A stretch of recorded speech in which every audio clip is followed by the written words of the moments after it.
여기 있었지만 진짜 10년이 됐는데 우물쭈물 뭐 어영부영 10년이 딱 지나갔다고. 근데 내가 10년인데 그냥 강연 시작하기는 뭐해서 프로그램을 조금 만들어서 이 100회에 걸쳐서 누가 무슨 강연을 했는지를 이렇게 100차례를 이제 보여줘야 되는데 하나당 5초를 잡았는데 곱하기 100 그러면은 이 거의 10분에 해당된다고. 너무 길잖아요. 그래도 리뷰 삼아서 한번 보는 게 좋을 것 같고.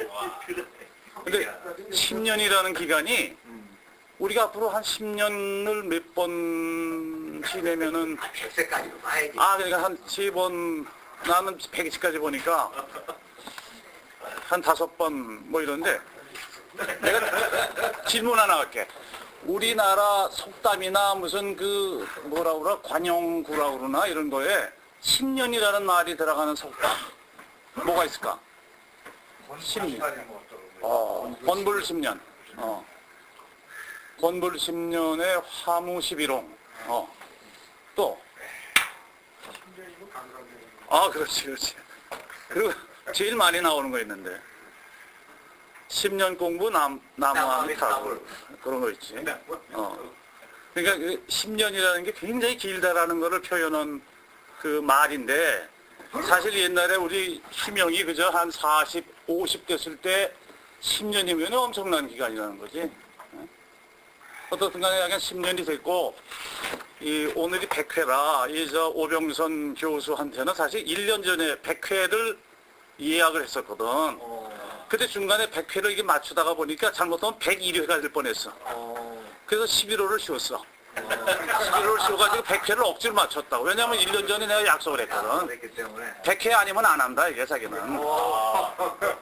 그래서 맞췄고, 지금 잠깐 리뷰 삼아서 한번 이거 좀 지루하겠지만 한 7, 8분 이거 한번 봅시다. 그리고 오병선 교수 얘기를 시작하면 되겠네요. 이거 뭐야? 근데 이 사람들은 명단에 있는 사람은 여기 하나도 안 왔네? 다 제거했어, 제가. 다 제거했어. 광천은 가고. 이번에 이만 제가. 이만 제가 많이 했네. 내가 막 나도 몰랐다. 내가 이번에 아니 영어가 단가도 좀 먹어가지고.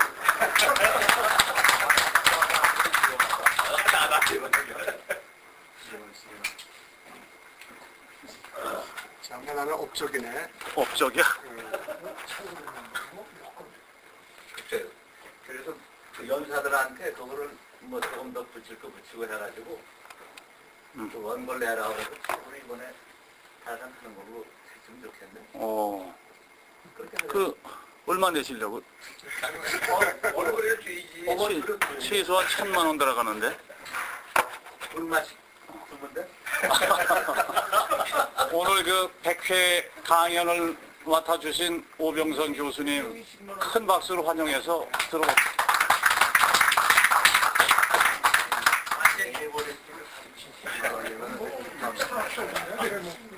이게 일로 왔으면 더 하기 좋은데. 자, 반갑습니다.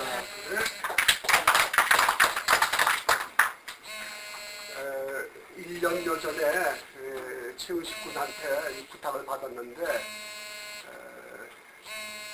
전공 이야기가 아닌 얘기를 갖다가 하는 게 참 부끄러워서 안 맡으려고 했는데 전공이 아닌 다른 얘기를 좀 해줬으면 좋겠다 그렇게 얘기해가지고 좀 헬란을 했습니다. 그래서 우리 친구들 만나면은 뭐 여러 가지 사는 것이 어렵다 뭐 이런 얘기를 많이 하고 나도 그때 공감하고 그래서 그것을 좀 어디 벗어날 수 있는 방법을 찾아보면 어떨까 하는 그런 생각에서 제목을 거친 바다에서 은하수로 심리적 여행을 떠나는 그런 이 제목을 잡았습니다. 하다 보니까 여러 가지 많은 경험 중에서 심리적 경험이 그래도 제일 행복했던 그런 경험이 아닌가 그런 생각이 들어서 이런 제목을 잡아봤습니다. 이야기는 수수께끼를 만나다 해서 그다음에 나귀, 곰과 여우 그리고 사슴에 관한 비유라고 할까 그 얘기를 좀 하고 그다음에 이걸 이제 빗대서 샤갈, 고흐와 고갱 그리고 경제 정선의 소재를 빌어서 이야기를 하고 그다음에 심리적 여행의 조건을 좀 더 설명하고 구체적으로 이제 이야기를 듣고 나서 어떻게 실천을 할 수 있을까 하는 실행의 이런 순서로 이야기를 해볼까 합니다. 수수께끼를 이제 만나다 인데 아마 여행을 이제 여러 다녀보신 분들은 이런 경험을 할 거예요. 늘 익숙했던 그런 거리도 어느 날 지나가다 보면 낯선 거리 같고 이제 이런 경험이 있는데 언제 레이덴 대학 거리에서 이런 식구를 만났어요. 레이덴 대학 거리는 네덜란드의 레이덴이라고 하는 오래된 도시가 있죠. 거기서 봤더니 거친 바다요, 사다로 가로질러 흐르는 은하수, 그렇게 짧은 식구가 있었어요. 이게 이제 보면 바쇼, 일본 17세기 때 당랑 시인이었던 타초, 일본 말로 이제 바쇼라고 하는 1644년부터 1694년에 생존했던 바쇼의 일본 시니까 이제 하이쿠라고 그러죠. 아주 짧은 시인데 거친 바다요, 사도로 가로질러 흐르는 은하수, 이렇게 짧은 이렇게 식구가 이제 눈에 들어왔어요. 그래서 이걸 보고서 야, 이런 시가 있나 라고 이제 수수께끼처럼 들려가지고 이걸 어떻게 이해를 해야 될까. 그러다가 이렇게 짧은 시에서 거친 바다요 이렇게부터 시작해서 은하수 이렇게 해가지고 이 짧은 데에 뭔가 함축되어 있는 것 같아서 생각을 해봤어요. 그 사도라는 네, 조금 더 이제 나와요. 훌륭한 학생. 참수가 거친 바다에서 왜 어떻게 이렇게 은하수로 이렇게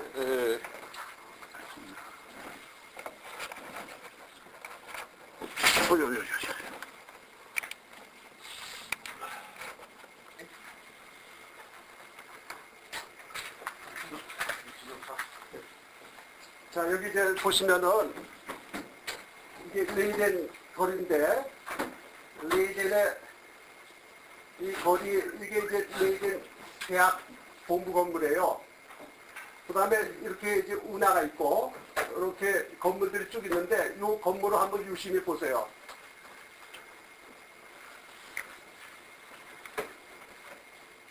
이런 말이 있죠. 여기 건물의 벽에 이렇게 거친 바다요, 사도로 건너 흐르는 은하수, 이런 이제 말이 나오죠.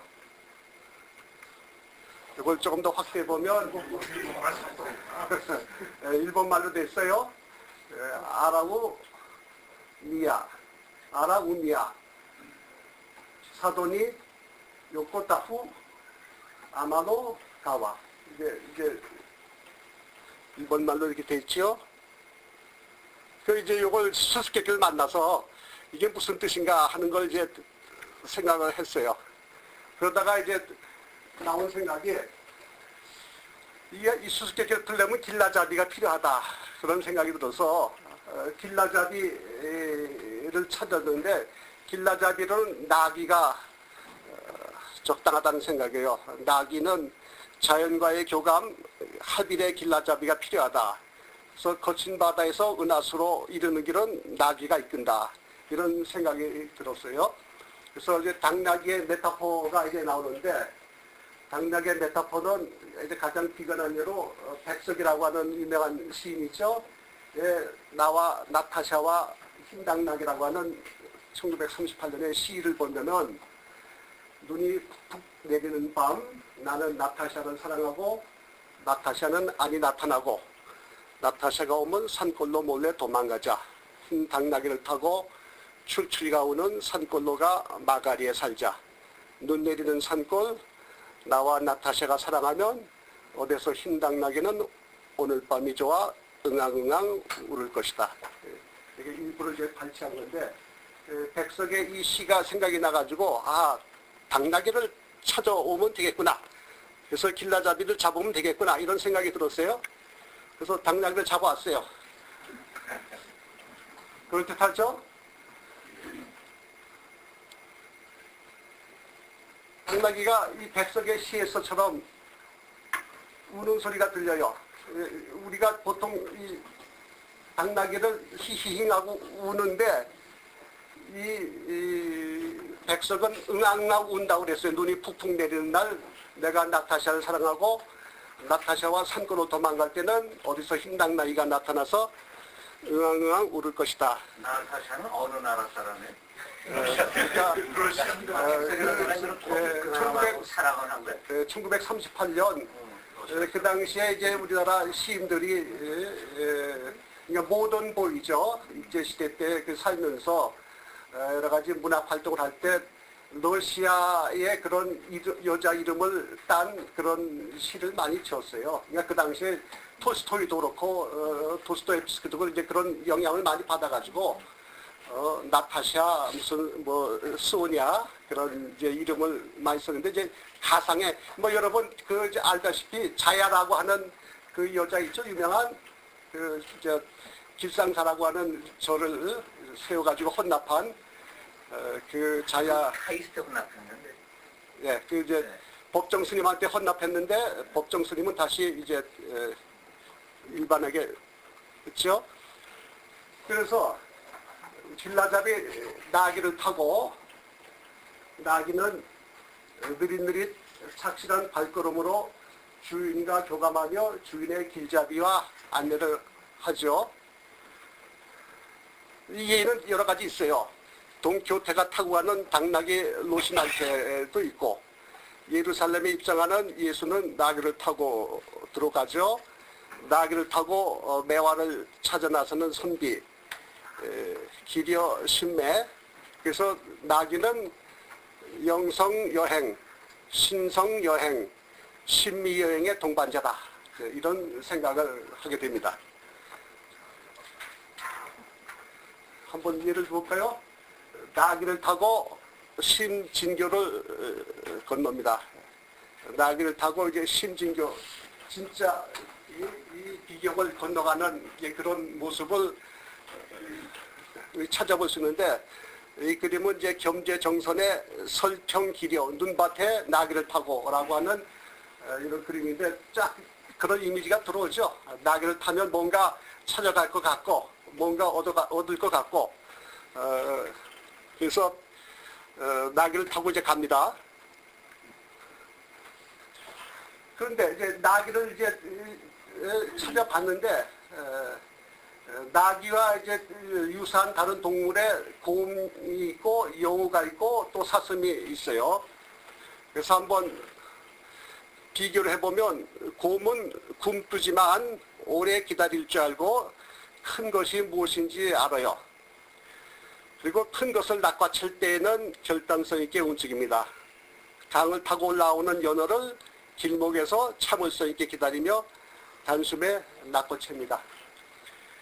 이 이야기는 그 이사야 벌린이라고 하는 유명한 철학자가 고슴도치와 여우라고 하는 그런 책이 있는데 이제 그 책에서 좀 이제 아이들을 따가지고 와서 고슴도치는 우리 서양 사람들의 관념에는 금방 들어오는데 우리 관념에는 고슴도치는 별로 이렇게 친근하지도 않고 그런 이미지가 없는데 내 생각에는 곰이 적당할 것 같다 이제 그런 이미지로 그래서 이제 곰을 따왔습니다.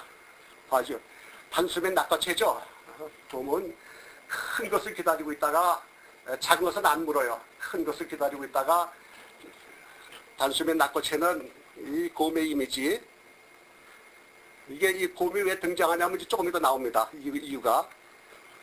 그 다음에 여우를 볼까요? 여우는 영리하고 분주하지만 큰 것이 무엇인지는 관심이 없고 잔챙이들만 이것저것 자주 챙깁니다. 여러 군데 먹이를 감춰두고 자의 위치를 분산시켜 쉽게 은신합니다.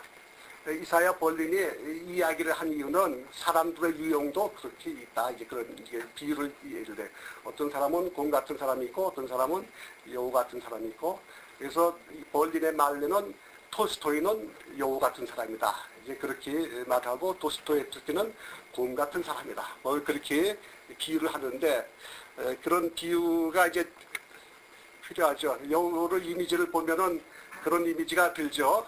영리하고 분주하고 여러 군데 어떻게 분산시켜서 자아를 갖다가 만들어서 감춰두고 그럽니다. 사슴이 있어요. 사슴은 우아한 고독을 즐기며 영성 깃든 표정을 지닙니다. 사슴을 한번 계속 바라본 적이 있나요? 바라보면 무심히 먼저 고개를 돌립니다. 사슴의 고향은 이승을 벗어나 푸른 나간으로 가는 길목의 숲속이 적합합니다. 불로초를 먹고 살며 법도를 이해하는 사슴은 신적 영감을 전달하는 메신저 같아요. 그런 생각이 드는가요? 사슴의 이미지. 그래서 이 나귀, 곰, 여우, 사슴의 이미지를 빌어서 바로 그것을 이제 구체화한 또 예를 찾아보면 이렇게 찾아볼 수 있어요. 마르크 샤갈이라고 하는 이제 화가이가 있죠. 러시아 출신의 1887년에서 1985년까지 활동했던 마르크 샤갈이라고 하는 이 화가는 나귀 같은 신미여행의 길라잡이로 적합합니다. 색채 조성의 마술사이고 벨로루시의 비테프스크 고향 마을의 추억을 이상화하여 일상적 삶과 연인과의 사랑을 신성이 깃든 고귀한 삶의 형태로 형상화했어요. 그리고 에메랄드, 사파이어, 루비 등을 천연색보다 찬란하게 재창조해서 사랑의 기쁨과 연인과의 결속을 열정적으로 묘사했습니다. 마르크 샤갈의 젊었을 때 자화상에 1914년이니까 아주 젊었을 때의 그 이미지가 나오죠. 제가 뭐 다 나름대로 또 그 선호하는 그림이 있겠지만은 제일 좋아하는 샤갈의 그림 중에 이제 몇 가지가 있는데 그 중에 특히 이 그림이 좋아요. 이게 멀리서 잘 괜찮게 나오나요? 영상이? 자작나무도 보이고. 예, 아주 러시아적인 그런 이미지, 자작나무 숲이 보이고 초록색이 보이고 그 다음에 이 창문 밖을 내다보는 이 두 사람의 젊은 연인이죠. 방금 이제 결혼한 그런 부부일 수도 있고 아마 이게 샤갈가 부인을 여기서 그린 거예요. 그 다음에 젊은 부부니까 이제 빨래도 이제 걸려 있고, 근데 아주 특히 초록색이 아주 멋있죠. 그 다음에 더 기가 막힌 그림은 이 샤갈이 이렇게 자기 연인을 마음대로 이제 상상 속에서 이제 하늘을 나르는 거죠. 이게 자기 마을, 고향 마을, 비데부스크의 마을 일을 갖다가 이제 건너서 이제 영원한 세계로 향하는 이제 그런 이미지를 이제 이렇게 그림을 그렸어요. 그래서 이 집에 붉은색, 그 다음에 남자의 초록색, 에메랄드색, 여자의 사파이어색, 그러니까 사파이어, 에메랄드, 루비색이 아주 정말 잘 만들었어요. 샤갈은 그래서 이제 나귀 같은 이제 이 길라잡이다 이렇게 생각하는 거예요. 그 다음에 이제 두 번째 폴 고갱은 1848년에서 1903년에 이제 활동했던 사람인데 설교 후의 환영이라고 하는 그림에서 천사와 씨름하며 큰 한판을 얻으려는 야곱이 되기를 꿈꾸는 그림을 그렸어요. 그리고 우리는 어디에서 왔는가? 우리는 누구인가? 우리는 어디로 가는가? 라고 하는 그림에서 인간의 생로병사, 기륭화복을 주재하며 인간을 구원하려는 신의 의도를 재현한 그림을 그렸죠. 보고 느낀 자연, 사물과 인생을 그대로 그리지 않고 사상 속에서, 자기 사고 속에서, 사념 속에서 재창조하고 상징적으로 재현한 종합주의 화가라고 그래요. 그래서 이 사람을 곰처럼 원시적 삶과 가깝게 살고 큰 스케일 있는 그림을 그렸다, 이렇게 볼 수 있어요. 이게 이제 고갱의 자화상인데, 이 고갱은 자화상을 제목을 레미제러블이라고 이름을 붙였어요. 고갱은 이 자화상은 고갱이 프랑스 프로방스 지방의 아르에서 고흐와 2달 동안 동거를 하는데, 그때 동거하기 전에 서로 자화상을 교환하자. 그래서 고갱이 고흐한테 그려준 자화상인데, 제목을 레미제라블이라고 이렇게 붙였는데, 레미제라블은 이제 그 당시에 프랑스의 빅토르 유고의 레미제라블이라고 하는 그 소설에서 이제 장발장이라고 나오죠. 주인공이 장발장과 같은 그런 아주 험한 그런 환경에서, 험한 환경과 역경을 극복하고 성자와 같이 그렇게 변신하는 레미제라블의 장발장 같은 이미지를 추구하면서 자화상을 이제 그렸다고 그래요, 이 고갱이. 그래서 아주 야성적이면서도 그런 이미지가 담긴 자화상을 고갱은 그렸습니다. 이게 이제 설교 후의 환영인데, 천사와 이제 씨름하는 이제 야곱을 그렸어요. 그래서 이 왼쪽하고 오른쪽에 대비되는 이제 그림인데, 왼쪽에는 자기 이제 고향 마을, 프랑스 고향 마을에 전통적인 복장을 한 여성들이, 그러니까 여기 이제 지상의 사람들이 찾아보고, 그 다음에 그 건너편에는 천사와 씨름하는 야곱의 모습을 그려가지고 아주 대단히 큰 그런 구원을 찾아서 씨름하는, 크게 한판 씨름하는 그런 이제 이미지를 고갱이 그렸어요.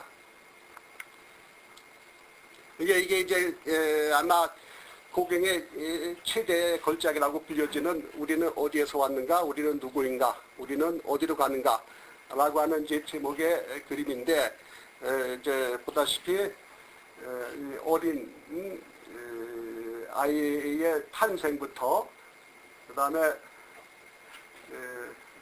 노년까지 병들어 노년이 되는 노년, 그 다음에 생로병사를 주재하는 부처의 이미지가 나오고, 그 다음에 이제 일찍의 원주민, 타히티의 원주민들의 형상을 한 이 옷을 벗은 이 남자가 과일을 따서 이렇게 주는 그런 이미지를 그렸는데, 이걸 이제 사람들은 바로 이 과일을 따서 이 사람들에게 나눠준다는 이미지가 사람들을 구원하고자 하는 그런 이미지가 아니겠느냐, 그렇게 이제 해석을 하고, 이 복장도 말하자면 일종의 기독교의 예수 비슷한 그런 이제 이미지를 이렇게 여기서 그려가지고, 전체적으로 우리는 어디에서 왔는가, 우리는 누구인가, 우리는 어디로 가는가, 곰 같은 그런 이미지의 작품 활동을 한 그런 고갱입니다. 질문만 하고 답이 웃는 것 같아요. 예, 맞아요. 그 다음에 빈센트 반 고흐는 1853년에서 1890년 짧은 생애를 산 사람인데, 30여 편의 자화상은 수없이 많이 그려요. 그 아마 뭐 유명한 자화상이 많이 있죠. 이렇게 길을 갖다가 잘 누워서 이렇게 붕대한 그런 자화상도 있고, 모자 쓴 자화상도가 수없이 많은데, 30여 편의 자화상과 수편의 씨 뿌리는 사람을 연속으로 그리고 끊임없이 다가오는 불안증과 불면증에 시달리며 자아의 정체성을 의심했어요. 스스로 자기 자신. 눈에 보이는 자연을 있는 대로 재현하지 않고 스스로가 느낀 대로 때로 상징적으로 그린 화가라고 그럽니다. 아르레에서 1888년 10월부터 12월까지 2달간 고갱과의 짧은 동거를 한 후에 결별하는데 결별을 하면서 스스로 자신의 길을 절단했죠. 그래서 이 사람을 여우처럼 영특하고 다양한 변화를 그리는 그림을 그렸다 이렇게 생각합니다. 왜 고갱과 결별을 했느냐? 이제 아마 여러분도 집에서 부부가 살거나 아니면 친구가 살거나 보면 직장에서 살다 보면 곰과 여우 같은 그런 성격을 가진 사람이면 결별이 쉽겠죠. 이게 화합하기 어려운 그런 독특한 개성을 가진 그런 경우에 그래서 이게 이제 저 사람들이 동성애자지 않았어요? 아니에요. 그냥 살았다는 그 저기 고갱과 고흐가 1888년부터 10월에 2달간 동거할 때에 그 스토리를 또 적은 그 소설 같은 책이 있는데 거기 보면은 그 작은 아를 마을에서 고갱과 고흐가 이제 다 이제 결국 혼자 독신으로 사니까 그 마을에 이제 유곽이 몇 개 있는데 거기를 아주 뻔질나게 연락들었다는 그런 얘기가 있어요. 이게 아까 이제 그 고갱이 고흐에게 그려준 자화상, 아까 레미제라블이라는 그 자화상에 대신해서 고흐는 이런 자화상을 그려가지고 고갱에게 줬어요. 자, 우리 서로 같이 한번 살면서 작품 활동을 하자. 그러기 전에 한번 우리 서로 자기 자신을 한번 그려보자 라고 했는데 고흐는 이렇게 그렸어요. 어떤 이미지가 듭니까? 머리를 바짝 깎은 그런 이미지죠. 빼짝 마르고. 이게 고흐의 자화상인데 이 이미지는 이 고흐가 그 당시에 일본의 판화의 영향을 받아가지고 일본풍의 그런 그림을 그렸는데 말하자면 동양의 수도승 같은 그런 이미지를 이제 자기가 머릿속에 두고서 이런 그림을 이제 그렸더니 자화상을 굉장히 어떻게 보면 수인 같기도 하죠. 아까 레미제라블의 장발장 그런 이미지이고 그 다음에 고흐는 수도승 또는 수인 같은 그런 이미지를 가지고 말하자면 둘이 서로 만나서 그림을 그리자 할 땐 굉장히 구도의 정신을 가지고 아마 만났던 것 같아요. 근데 아까 얘기다시피 이제 수편에 씨 뿌리는 사람은 똑같은 제목의 그림을 씨 뿌리는 사람이라는 그림이 많아요. 근데 이제 아주 대표적인 고흐의 그림을 우리가 볼 수 있죠. 태양, 그 다음에 밀밭, 그 다음에 이 씨 뿌리는 동작, 이건 밀레에 씨 뿌리는 사람에서 이제 본받아가지고 그린 그림이죠. 까마귀가 있고. 근데 저는 고흐의 그림 중에 수없이 많은 그림 중에 이 그림이 제일 좋아요. 고흐가 일평생 그렇게 짧지 않은 생애를 살면서 불안하고 항상 강박증에 시달리는데 이 그림처럼 고흐의 그림답지 않은 아주 편안하고 최대의 휴식을 취하는 그런 그림이죠. 가을에 이제 추수를 마치고 이렇게 건초돈 위에서 부부가 이렇게 편안하게 쉬는 이 그림. 이게 한낮 일로부터의 휴식이라는 이제 제목에 아주 제일 마음에 들어요. 그래서 네덜란드 암스테르담 가면 고흐 미술관에서 꼭 이걸 이제 살 수 있어요.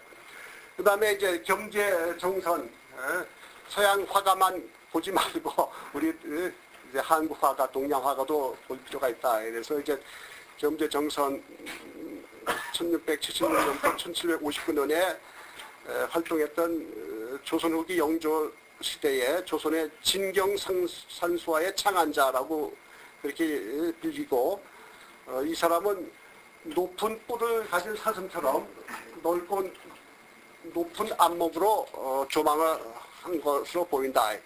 자연을 있는 그대로 사생하기보다는 참된 정신을 투영하여 사념 깃든 자연으로 재창조하였다. 자연을 있는 그대로 사생하기보다는 자기 정신을 거기에 투입시켜서 재창조했다라고 하는 그런 평가를 받습니다. 그래서 금강산도, 그 다음에 경교 명승첩, 그러니까 이 서울지방과 이 서울 근교의 명승첩을 기품 있는 문인화의 경지로 완성하여 심미적 만족도를 높이고 있다, 이렇게 볼 수 있습니다. 그 대표적으로 금강산, 이제 금강전도라고 이렇게 불리는, 그래서 이제 뭐 금강산 가보신 분 있고 안 가신 분 이렇게 보면 절들이 있죠, 이렇게 금강산. 내금강과 외금강 이렇게 보면 절들이 장안사, 유점사 이렇게 절들이 이게 높은 데서 조망해가지고 금강산을 재창조한 최대의 그림이라고 이렇게 평가를 받습니다. 근데 이렇게 거대한 작품보다도 경제 정선의 정문 입설이라고 하는 이 그림 한번 보세요. 이게 이제 스승을 찾아가는 그 제자가 스승님한테 가서 이제 한 말씀을 들으려고 이제 갔는데, 스승님은 눈이 오고 있는데 이렇게 명상에 잠겨가지고 이렇게 창문 밖을 내다보고 있는데, 제자가 가서 스승님의 명상을 방해하기 어려우니까 가만히 앉아서 기다리고 있는 거예요. 근데 기다리는 사이에 눈을 이렇게 덮여가지고 무릎까지 눈이 덮였어요. 그래도 스승님을 깨우지 못하고 이렇게 기다리면서 이런 장면을 보세요. 굉장히 신비적이죠? 이게 정문 입설, 그러니까 정자처럼 높이 추앙받는 스승의 문 앞에서 서 있어서 이 눈이 쌓아 덮이다, 이제 그런 제목입니다. 그리고 이제 같은 맥락의 그림으로 파교 설후, 파교라고 하는 이 다리를 건너서 이제 눈 덮인 이 숲길을 가는 거예요. 이것도 이제 유명한 그런 일화가 있는데, 이 도사가 자기 참된 이치를 찾아가는 그런 이미지를 그린 그래요. 파교 서루. 자, 이렇게 이제 예비적인 연습을 했으면은 심미적 여행의 이제 조건이 충족됐다, 이렇게 생각할 수 있어요. 그래서 오감과 심미안을 개발하는 여행이 이제 떠날 수 있다. 그러면 오감을 개방을 해야 됩니다. 그 다음에 심미안을 충족시켜야 되겠죠. 오감을 개방하는 것은 눈으로는 풍경을 보고 시각에 들어옵니다. 귀로는 소리를 듣고 청각에 미치죠.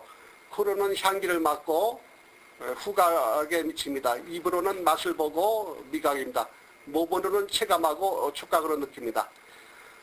그래서 이제 오감을 개방하면 이어서 이제 신비안이 충족됩니다. 오감을 넘어 시만으로, 마음의 눈으로 직관에 들어옵니다.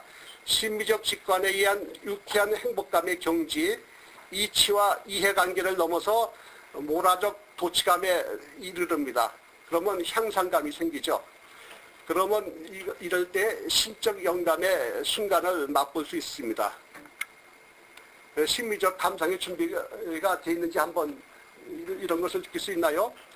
닥터 지바고에서 사랑의 기쁨, 슬픔, 설레임, 떨림이 감지되는 순간의 표현을 볼 수 있죠. 그러면 오감과 심안을 자극합니다. 나뭇가지에 바람이 불어 나뭇잎이 흔들리며 떨고, 전차 트롤리에 스파크가 일어서 불꽃이 번쩍 튀기고, 발랄라이카의 반주와 함께 사랑의 테마곡, 나라의 테마곡이 흘러나옵니다. 그러면 닥터 지바고가 시인 지바고가 되는 순간에 창문 밖 들판에는 수선화가 무리지어 흔들리고 유리창에는 성애꽃이 피어납니다. 기억나죠? 유명한 그 장면을 하나 이렇게 나왔습니다. 이 그림 한 장만 보더라도 눈 덮인 그런 벌판에 이렇게 고드름이 열리고 이 쳐다보는 시선에 보면 바로 이 두 사람의 시련이 눈에 들어오죠. 그러면 이제 이런 생각이 듭니다. 유리지박과 라라의 사랑에 붙이는 송시. 혁명이 전쟁을 불러 압제가 이산을 낳아 이념을 주절대며 투쟁을 부르는 군중의 함성. 가식되고 버거운 삶의 무게가 어깨를 누르지만 은밀히 불타올라 꺼지지 않는 사랑의 서사시. 벌판에 눈 덮인 집 늑대의 울음소리가 가까운데 마지막 남은 장작 조각 불꽃 속에 태우며 잊혀질 수 없는 말을 글로 남긴다. 연인에게 바치는 식기의 첫날은 라라에게로. 어리석은 방황, 갈망과 기다림의 끝에서 삶의 의욕과 희망을 간직하는 한 장의 편지를 쓰면서 마지막 밤을 지새운다. 라라, 나의 사랑 라라여. 그대를 사랑했음에 정녕 행복하였고 그대를 멀리 떠나보내네 다시 기약 못할 해우를 꿈꾸며 살아가리라. 나의 생명의 불꽃이여 촛불처럼 끝까지 타올라라. 이런 이미지가 떠오르죠. 심리적 여행의 조건, 이제 두 번째 단계로 심리적 독서와 시적 정의의 발견이 있습니다. 그래서 두 가지를 예를 드시는데, 최근에 이제 우리나라에 많이 회자된 책을 읽어주는 남자, 베른하르트 슐링크의 1995년 작품이 있어요.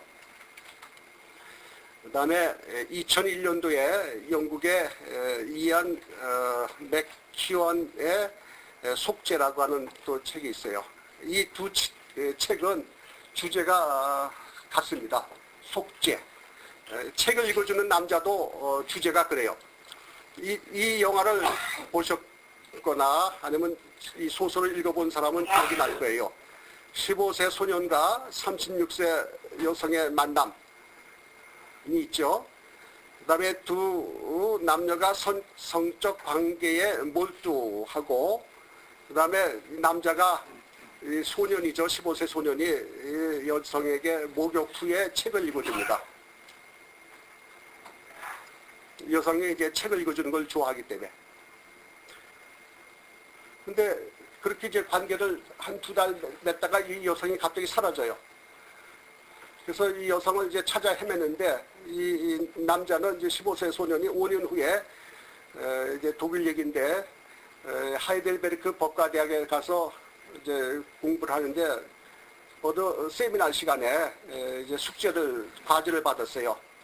실제로 법정에 가서 재판하는 그 과정을 방청하고 리포트를 써라라고 하는 과제를 받고서 이제 법정에 갔는데 그 법정에서 5년 후 재판정에서 그 여자를 다시 만났어요. 그 다시 만났는데 그 여자는 무슨 재판을 받고 있냐면 나치 시대 유태인 수용자들에 대해서 가혹한 범죄를 저질렀어요. 유태인 수용자들이 폭격을 받아가지고 그 유태인 수용자들을 이송하는 가운데 어느 시골 마을에 교회에 유태인 수용자 몇백 명을 갖다가 이렇게 가둬뒀는데 폭격이 막 떨어지니까 이 유태인 수용자들 갖다가 데리고서 다시 이송해야 되는데 그 폭격이 떨어지면 유태인 수용자가 도망갈 거 아니에요. 이제 그러면 이게 엄청난 또 문제가 발생하니까 이 여자는 이제 그 당시에 이제 나치 시대 이제 젊은 이제 말하자면 관리인이었는데 그 교회의 유태인 수용자들을 갖다가 가둬두고 자물통으로 잠그고 그냥 방치했어요. 이제 그런 가운데 폭격을 만나서 교회 지붕이 불타고 떨어지고 그래서 그 유태인 수용자 300명이 그 교회에서 다 불타 죽었어요. 도망도 못 가고.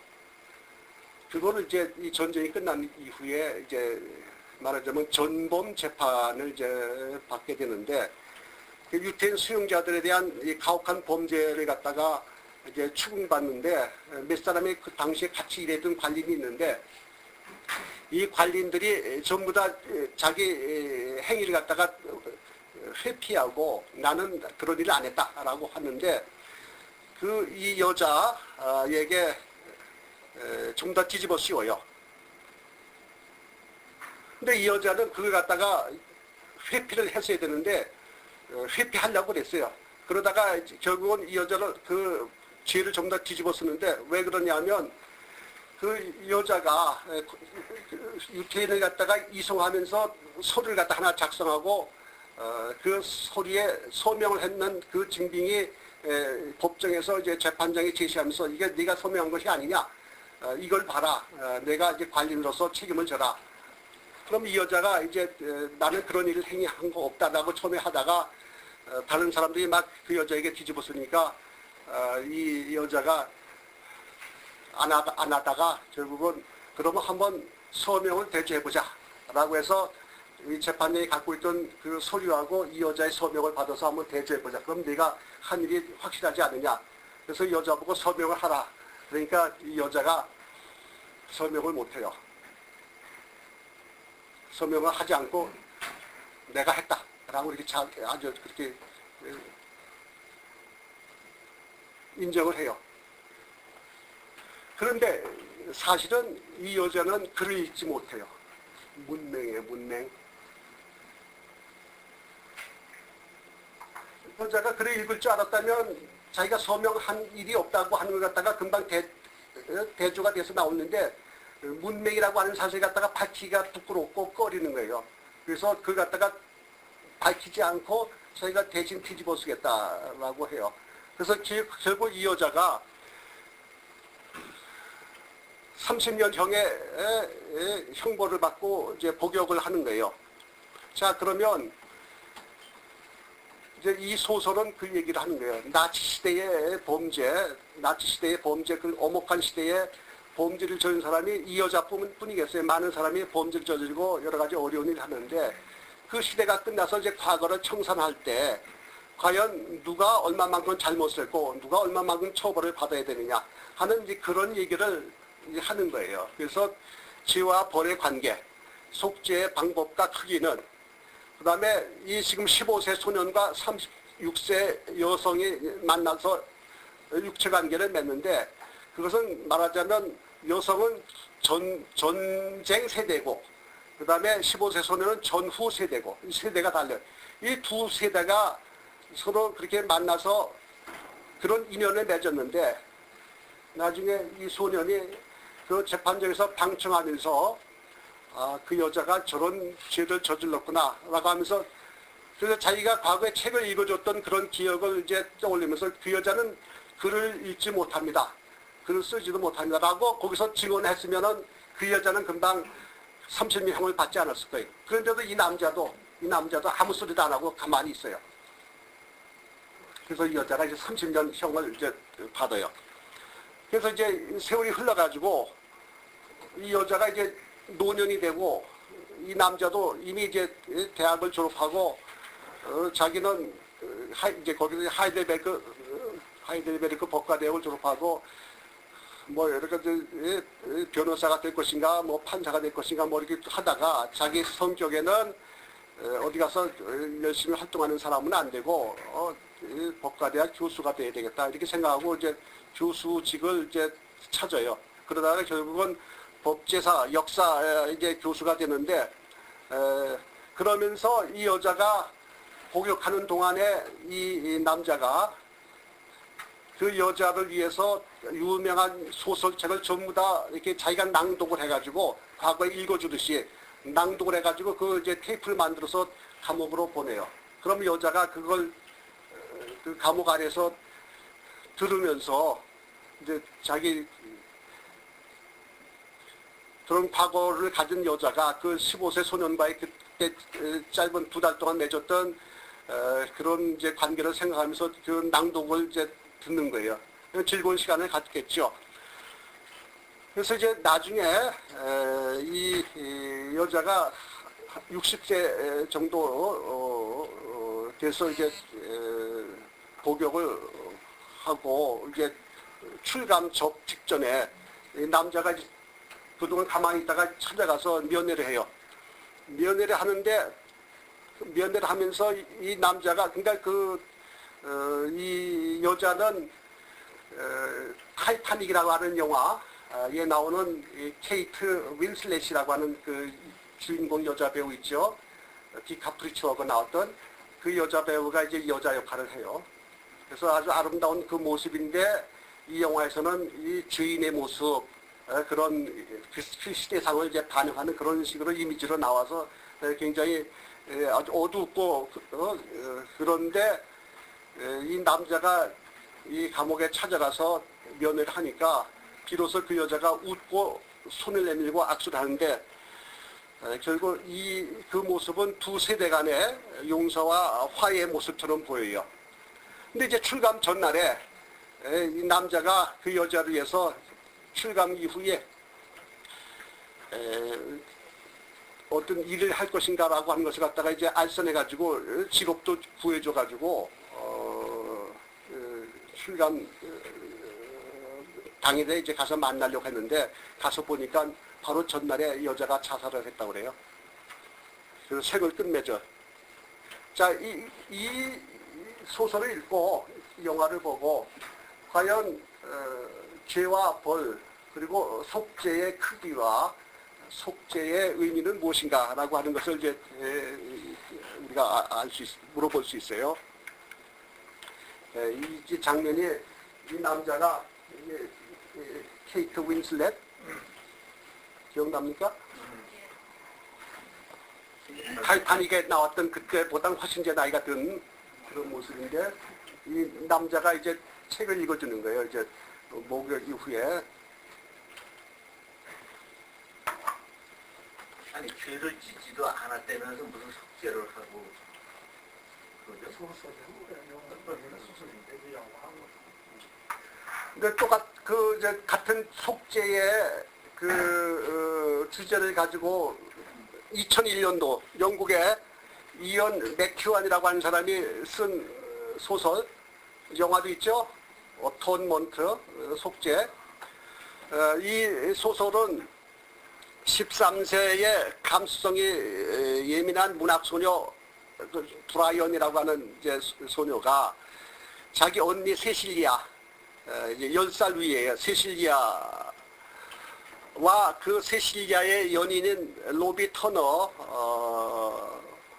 그 만남을 질투하고 오해를 해요. 그래가지고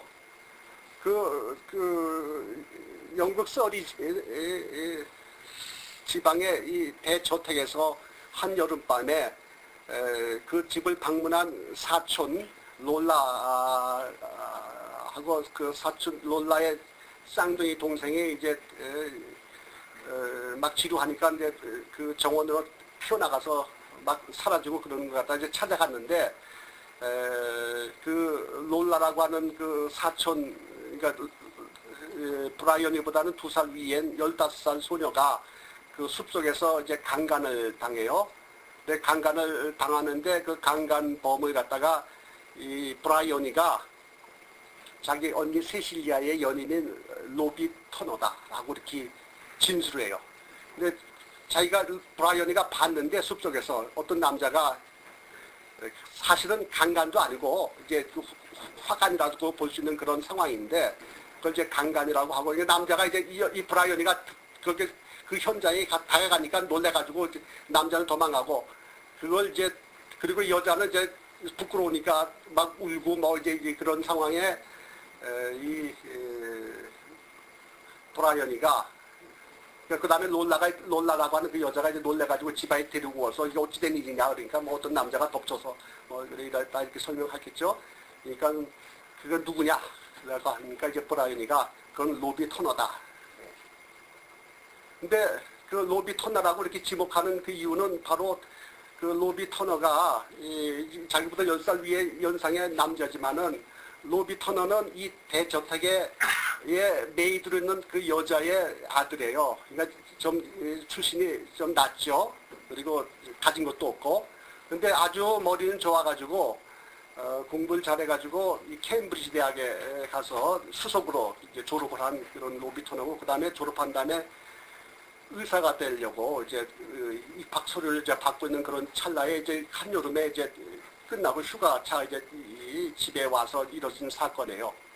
근데 이 브라이언이는 자기 어렸을 때 로비 터너가 이 브라이언이의 수영 강습도 시켜주고 막 했는데 그 10살 무렵에 이 브라이언이가 로비 터너한테 수영 강습을 받고 불현듯 로비 터너에게 나는 당신을 사랑합니다 라고 이렇게 고백을 해요. 그러니까 이 로비 터너가 이 무슨 어린 소녀가 그러니까 어린 소녀가 그만큼 감수성이 예민하고 문학적으로 풍부하고 그러니까 이게 무슨 소리냐 하면서 너는 내 마음에는 없다라고 이제 딱 거절하니까 굉장히 섭섭함을 안았겠죠. 그 브라이언이가. 그래서 이제 그런 섭섭함을 안고 그다음에 이 당일날에 언니 세실리아하고 로비 터너가 이 좋은 관계를 맺는 걸 이제 보고서 오해를 하고서 그 범인은 로비 터너다라고 진술해요. 그러니까 이제 그 집안에서 난리가 난 거예요. 그렇게 그 메이비의 아이를 갖다가 그 집에서 학비도 대주고 캠브리지까지 보내고 그렇게 해서 공부를 시켰는데 이 아이가 이런 행위를 할 다음에 도저히 묵과할 수 없다 그래가지고 바로 경찰에 신고하고 그래서 경찰이 와서 이제 잡아가요. 잡아가가지고 그 로비 터너가 이제 수감 생활을 하는데 그게 이제 1930년대 후반이에요. 그러고 있다가 이제 2차 대전이 벌어지니까 로비 터너가 이제 수감 생활을 계속 할래? 아니면 전쟁에 나갈 거냐? 이렇게 하니까 그 다음에 전쟁에서 자꾸 사람들이 죽으니까 전장에 나가겠다. 그래서 이제 전장에 나가는데 사병으로, 쫄병으로 이제 가죠. 가면서 엄청난 이제 그 고생을 하면서 그래요. 그런데 그 세실리아라고 하는 그 여자는 이제 그 사건을 겪은 다음에 세실리아도 같은 이제 캠브리지 대학을 나오고 같은 동창생이에요. 근데 그 집안하고 아주 연을 끊어요. 도대체 있을 수 없는 그런 상황을 만든 이 집안이 싫다라고 해서 아버지, 어머니, 그 여동생과 다 관계를 끊고 오빠하고 관계를 끊고 혼자서 간호사가 돼요. 그래가지고 이제 그 병원에서 수련도 받고 그래서 간호사가 되고 절연한 상태로 혼자 이제 생활을 해요. 그런데 이제 나중에 브라이언이라고 하는 이 동생도 나중에 이 상황이 이렇게 엄중하구나라고 하는 것을 알고 내가 도대체 무슨 짓을 저질렀냐라고 후회를 하고 이 브라이언이도 수습 간호사가 되고 그 다음에 수습 간호사가 되면서 수련을 받으면서 엄청난 고생을 해요. 이 브라이언이도. 근데 이제 전장에서 많은 병사들이 부상을 당하고 후송되고 그 사람들 갖다 병원에서 간호하고 그런데 이 로비 터너는 프랑스 전선에서 싸우다가 부상을 당하고 던커크라고 하는 해변으로 출발하면서 그걸 이동을 해요. 그런 가운데서 자기 입은 그 상처에 파상풍이 생겨가지고 전선에서 죽어요. 근데 이 로비 터너를 갖다 기다리면서 계속 편지하고 한때의 그 즐거웠던 짧은 순간의 기억 속에서 살고 있는 세실리아도 간호사 생활을 하면서 계속 편지를 하고 그러면서 어느 이 해변가에서 집을 얻고서 이제 살고 있는데 이 세실리아가 나중에 자기가 지은 죄를 갖다가 뉘우치고 이걸 어떻게 속죄해야 되겠느냐 라고 하는 그런 생각에서 세실리아하고 찾아가니까 로비가 이제 지금 뭐 연락도 끊어지고 막 그랬다 그러는데요. 근데 이 브라이언이는 이제 나중에 그래가지고 로비가 죽은 걸 알아요. 그러니까 자기가 한때의 그 오해와 질투로 인해서 가볍게 했다고 생각하는 그 진술로 인해서 이 젊은 남녀의 인생이 완전히 파국이 된 거예요. 그렇죠? 그 파국이 된 이것을 어떻게 책임을 질 것인가? 이게 속죄예요, 이게. 어떻게 속죄를 해야 될 것인가? 라고 하면서, 물론 자기 인생도 파국으로 흘렀고, 그래서 궁극적 속죄의 방법을 모색해야 되는데, 현실에서는 로비 터너는 파상풍으로 죽었고, 그 다음에 세실리아도 그 간호사로 일하다가 그 런던 근교에 그 마을에서 살면서 갑자기 이제 공습이 오니까 그 마을의 방공호로 들어갔는데 그 방공호에서 포탄이 떨어져 가지고 거기서 가스 폭발이 나서 방공호에서 그냥 폭사해 죽어요. 그러니까 세실리아도 죽고 로비 토너도 죽고 자기는 이제 살아서 이제 간호사가 지금 활동하지만 이 엄청난 비극을 앞에 두고 어떻게 했으면 좋겠느냐. 근데 이제 브라이언이는 저희가 이제 문학적 수련을 겪어가지고 나중에 이제 소설가로 등단을 해요. 그러면서 소설 속에다가 소설을 써요. 소설 쓰면서 소설에 이 로비 터너와 이 세실리아 탈리스가 해변가에서 만나서 아주 해피타임을 갖는 그런 장면을 그려요. 그러면 이 브라이언이 소설가로서 그렇게 소설 속의 결말을 해피 엔딩으로 하면은 자기 속죄는 되는가? 이제 이게 이 소설의 주제예요. 속죄는 어떻게 해야지 속죄가 되는가? 이게 이 영화 오톤 몬티의 주인공 브라이언이 이제 간호사 복장을 하죠. 그런데 이제 언니, 유명한 영국 대표하는 배우죠. 시라 나이틀리, 많은 곳에 나오죠. 그다음에 메카보이, 남자 로비 터너, 세 주인공이 같은 장면에 나오죠. 이게 지금 브라이언이가 이제 자기 소설 속의 장면을 이제 묘사해가지고 로비 터너와 세실리아가 해변가에 어느 이 하숙집에서 만나는 장면을 찾아갔는데 이 표정들이 각각 아주 다르죠. 그런 장면을 지금 그래서 여기서 이제 주제는 심미적 독서를 통한 인간 정신의 고양과 순화, 죄와 벌의 상응관계, 속죄와 화해를 통한 회복적 정의관계를 개선하고 현실 사법제도의 한계를 비판하며 상상적 문학세계의 대안을 제시하는 방법을 쓰고 있습니다. 법적 정의, 현실의 재판과는 달리 시적 정의의 척도와 그 격차가 벌이는 변주국을 볼 수 있습니다. 편견과 모순을 벗어나지 못하는 인간 성격이 서로 만나 빚어내는 비극적 인생 행동과 운명을 관조하고 비판하고 있습니다. 필연적 과정이나 우연적 계기 속에서 어쩔 수 없이 고통을 겪어야 하는 인간들을 위로하고 대안적 상상 속에서 주인공들의 공덕과 과오에 대해 응당한 보상이나 처벌이 부여되도록 하여 독자들의 심리적 만족감을 높이는 시적 정의, 포에틱 자스티스라고 그러는데 이것이 소설, 드라마, 영화 등을 통하여 실현하는 이 포에틱 자스티스는 인간 세상과 삶을 긍정적인 눈으로 순화된 감정으로 바라보게 이끈다고 생각합니다. 그러니까 이 영화를 보고 또 소설을 읽으면 그런 생각이 떠오른다, 이제 그렇게 볼 수 있어요. 자, 이런 이제 심리적 여행의 이제 준비를 이제 하면서 이제 말하자면 심리적 여행은 구체적으로 어디 여행 떠나는 것보다는 인생이 말하자면 여행길이라고 한다면 우리 인생길이 이제 심리적 여행길로 가면 좋겠다 하는 그런 생각이죠. 그래서 심리적 여행과 도취감의 체험. 예를 들면 통영 여행, 춘천 여행, 금강산 3일포의 추억, 한라산 겨울 여행, 히말라야 안나푸르나 트레킹 이런 거를 이제 예를 들어서 심리적 여행을 이제 볼 수 있습니다. 뭐 통영 여행에 보면 이른봄, 해풍향, 동백향, 식향, 문양이 가득한 통영에 가서 행복을 맛볼 수 있습니까? 예, 있다고 생각합니다. 춘천 여행, 늦가을 춘천행 기차여행에 오르면서 첫눈이 내리는 창문 밖의 전경에 마음을 풀어놓을 수 있습니까?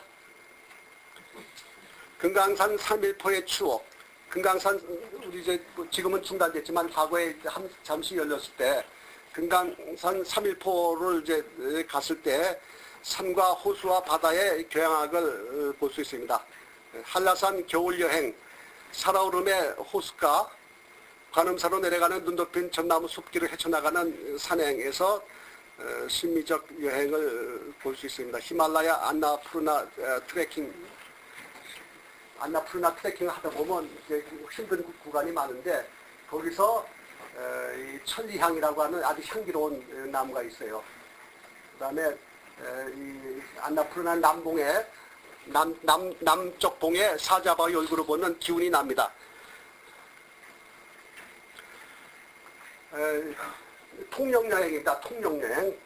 통영여행에서 즐거운 것은 통영에 이 중앙동에 우체국이 있어요.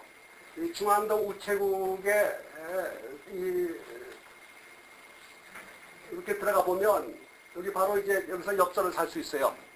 엽서를 사고 편지를 쓴 다음에 바로 나와서 이렇게 우체통에 넣으면 됩니다. 요걸 바로 청마 유치원이 그렇게 이용도 여사한테 그렇게 했다는 그런 얘기예요.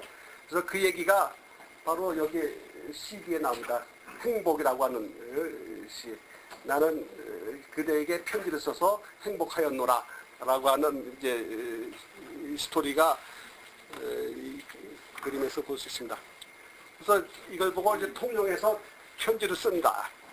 통영에 와서 불현듯 편지를 쓴다. 중앙동 우체국 창문턱에 서서 오랫동안 벼르며 전하고 싶던 말. 먼 길을 떠나온 후 그대를 생각하며 이 엽서를 써요. 고리로 난 우체통에 편지를 넣고 마음은 고깃배의 돛처럼 바람에 부푸른다. 그리운 그대여 세상 풍파에 시달리며 잊혔던 날. 사랑을 받기보다 사랑을 줌으로써 행복하였노라. 청마거리를 지나 시장길로 다시 바닷가로 시인처럼 행복을 읊조리며 거니는 오늘은 푸른 하늘에 뜬 갈매기처럼 끼룩끼룩 울고 싶다. 이런 생각이 들겠죠? 오교수가 쓰는 거예요? 예. 아, 멋져. 아니, 여기 가면 이런 시가 나온다니까요. 아무한테나 나오는 게 아니야. 자, 이건 또 뭐 어떤 그림인가요? 춘천 여행입니다. 춘천 여러 번 이렇게 열차 타고 이렇게 이제 다리를 지나서 이제 들어가죠. 아마 가평쯤일 겁니다.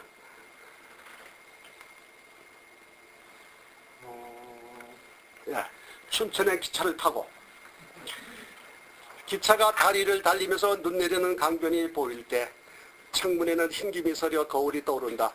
북쪽으로 눈 내리는 시골을 달리는 기차는 소양호까지 멈추려 하지 않을 것이다. 거울에 비친 강변의 나무숲과 텅빈 들판, 스쳐 지나가는 풍경 속에 떠오르는 흰 얼굴, 우수와 번미는 사라지고 호기심의 눈은 등잔불이 된다. 물길처럼 처연한 벌판에는 노젓가리 흔적도 없이 세상을 등지러 떠나온 길보다는 호숫가를 나는 새가 불현듯이 풀속에 내려앉듯 희망을 건드려내드는 여행이 눈길처럼 포근하다. 이런 이제 춘천의 기차를 타면 떠오를 거예요. 요거는 어디죠? 3.1포. 예, 그 유명한 3.1포죠. 이렇게 호수, 뭐 경포대 호수처럼 이런 것도 있고, 요 3.1포 넘어가 이제 동해바다죠. 이 그림을 보고 어떤 사진을 보고 어떤 생각이 떠오르나요? 온갖 만상이 다 이제 감회가 새롭겠죠. 금강산 3.1포, 명상산 산정호수의 고진역한 산길과 한라산 살아오름 호수의 비밀의 숲처럼 가슴 저미는 아름다움을 품은 3.1포는 금강산 온정리에서 해금강 가는 쪽에 산과 호수와 바다를 낀 교양악이다. 산길을 걸으며 적성 우거진 소나무숲, 누각을 오르다가 아래로 온 호수 속의 작은 섬, 호수의 푸른 물결은 잔잔하고 그 언덕 너머 아스라이 동해 바다의 물결이 옥색으로 빛난다. 솔제니친의 색된 호수처럼 여기는 숨막히는 존재군주가 통치하며 범접하지 못하는 영역, 흰 바위벽에 새긴 붉은 글씨, 숨겨진 감시의 눈길, 나무와 돌, 모래와 바람소리, 날아다니는 새와 거울처럼 빛나는 물결 위에서 물고기는 튀고 고요 속에 수많은 이야기가 전해져 와도 내 마음속에 새겨진 하나의 정지된 사진, 3.1포는 잊을 수 없는 추억의 호수가 된다. 그런가요? 저 신은미가 본 3.1포하고 다 이런 것 같아요. 예. 자, 여러 가지 이제 심리적 여행을 이렇게 연습을 해오고서 처음에 이제 첫 수수께끼가 있었죠. 거친 바다요. 사도를 건너 흐르는 은하수. 그래서 이제 제가 가진 그 수수께끼가 이 거친 바다에서 은하수까지 이게 도대체 어떻게 연결되느냐, 어떻게 이걸 찾아갈 수 있느냐라고 하는 의문점을 가졌죠.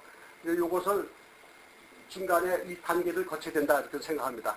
중간에 이 단계라고는 심리적 여행의 조건을 갖춰야 된다. 심리적 여행,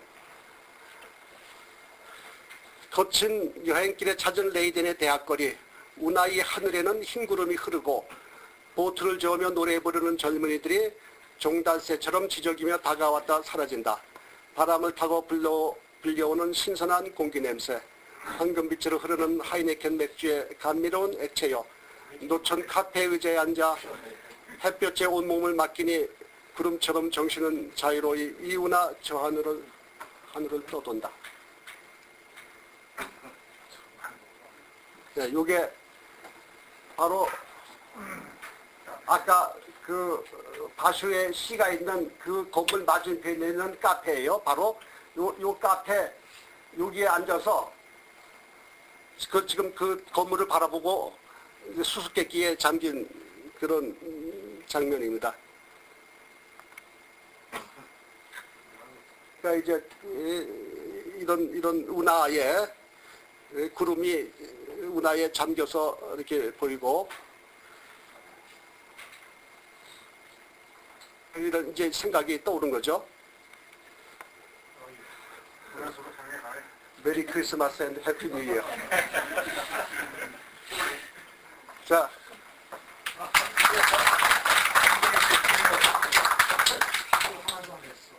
아까 그 심리적 여행을 이제 꼭 해야 되는 것처럼 얘기했는데 그 제2편의 영화가 닥터치바오도 그렇고 결국은 다 해피엔딩이 아니라 참 마음이 짠했거든요. 근데 그런 그 해피엔딩이 아닌 그런 걸 거쳐야 가는 건가? 난 그걸 싫어. 해피엔딩이 좀 돼서 정말 아주 좋게 갔으면 좋겠는데 다른 이런 생각을 가질 수 있어요.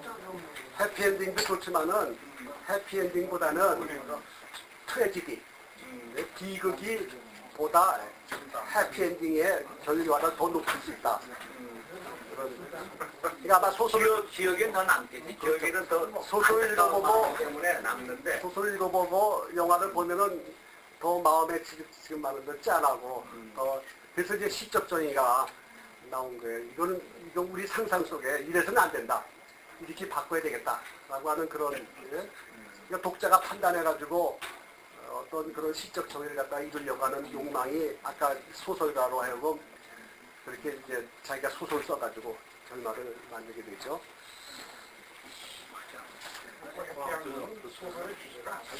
이 머리를 고압 주는 데가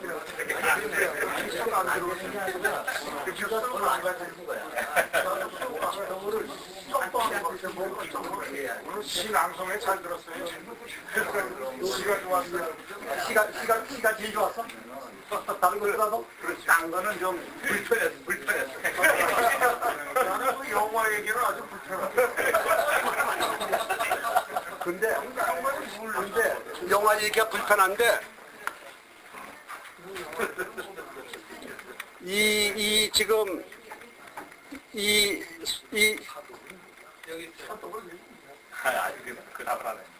영화가 이 영화관의 이 소설이 그 영국에서는 제일 그 저명한 상이 우리나라의 뭐 예컨대 독립문학상처럼 부커 프라이즈 그걸 받은 그 작가고 그 작품이고 그다음에 이 책을 읽어주는 남자 이것도 이 소설은 독일에서 제일 높이 평가받는 문학상을 받고 금년도 우리나라에서 수상한 박경리 문학상을 받은 작가예요. 이 사람이 우리나라 최근에 방문해가지고 강연도 하고 그랬죠. 그러니까 우리 이제 뭐 나이가 이제 70 가까이 되는데 이제 뭐 인생의 단맛만 다 보고 뭐 이런 것도 능히 감당할 수 있을 것 같아요. 난 네.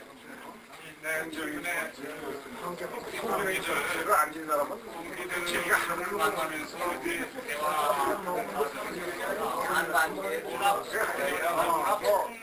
선언이었는가 해당이야.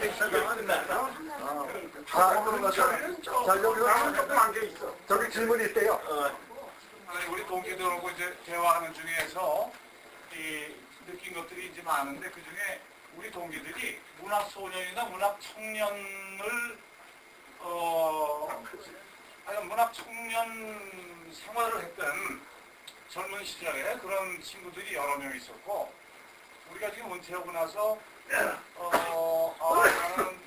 앞으로 한 10년 이내에 소설을 좀 쓰고 싶다. 이런 친구들이 몇 명이 있다고. 김종민이가 지금 문학을 뒤늦게 공부를 하면서 자기는 소설 쓰는 게 지금 목적이다라고 얘기를 하고 있고 표학길이도 자기는 지금부터 일을 손에 놓으면은 소설을 쓰고 싶다. 이렇게 얘기를 하고 있어요. 제가 보기에 오경선 교수도 소설 쓰고 있네. 상당히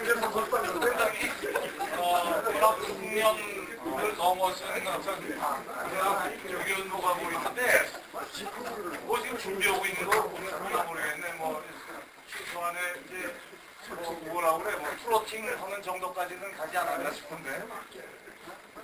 그 얘기는 이제 앞으로 또 은지가 다른 뒤에 있을 때 이제 그 이후라고 하는 또 다른 제목으로 또 얘기하기로 하고. 그리고 아까 첫 번째 질문했던 그 일본 말로 그 사도? 사도가 그 섬 이름이야, 섬. 그러니까 우리나라의 동해고 일본에서는 서해에 그 바로 있는 그러니까 그 니가다에서 가깝게 있는 섬이 사도야. 그러니까 그 바슈라고 하는 이 걸승이 방랑시인이 이렇게 일본 전역을 아마 방랑하다가 그 일본의 서해 쪽에서 그걸 보고서 아마 그런 책상을 한 모양이지. 서도라고 하는 건. 근데 그 짧은 시를 왜 그 건물 벽에다가 누가 그렇지. 그것도 일본 글을 써서 붙인 거는 상당히 일본 친구들의 그 무슨 시도냐 이게 여러 가지로 이제 그 해석을 할 수 있는데 알다시피 일본이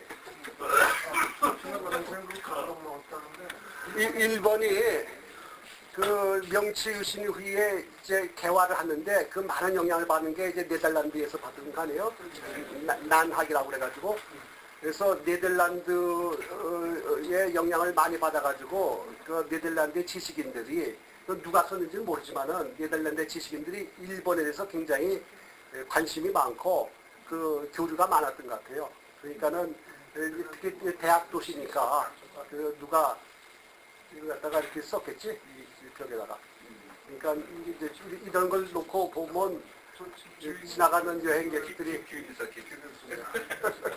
일본 관광객 많이 꼬시고 뭐 그것도 이유가 되겠고. 저 건물이 그러니까 뭐예요? 저게 그러니까 이게 건물이에요? 요게 대학 본부 건물이고. 그러니까 이것도 아마 대학 어디 그 구속된 건물이겠지 여기. 저거에 감동을 먹었다는 감수성이 대단하신데 우리는 감동 먹은 사람들은 많아. 그러니까 이게 지금 아까 이게 대학 본부 건물이고 요 건물에 요 벽에 그리고 아까 여기가 이제 여기 카페가 있고 요 카페에 앉아서 하이네켄 맥주 알죠? 술 먹는 놈이 그걸 모르는데. 근데 우리나라에서 그 먹는 거 하이네켄하고 다르다고. 진짜. 근데 이게 직접 찍은 사진인 것 같은데 보니까? 여기서 맥주 마시면서 이렇게 받아보고. 분위기가 나겠나. 아유, 수고하셨습니다. 자, 박수 치고.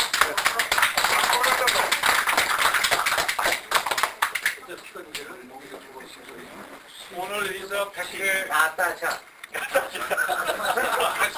오병선에 놨다가 오병선이라는 사실은 나중에 이메일로 좀 받았으면 좋겠네, 그거? 그렇지. 내가 글을 쓰려면은 그 있는 게 좋지. 오늘, 이거 준비했었구나, 이거. 네? 오늘 이 취선제, 우리 같은 그 취선제에서 우리 고승희 사장께서 오늘 뭐 특별하게 후원을 하시겠다고 그러니까 기쁜 마음으로 감사한 마음으로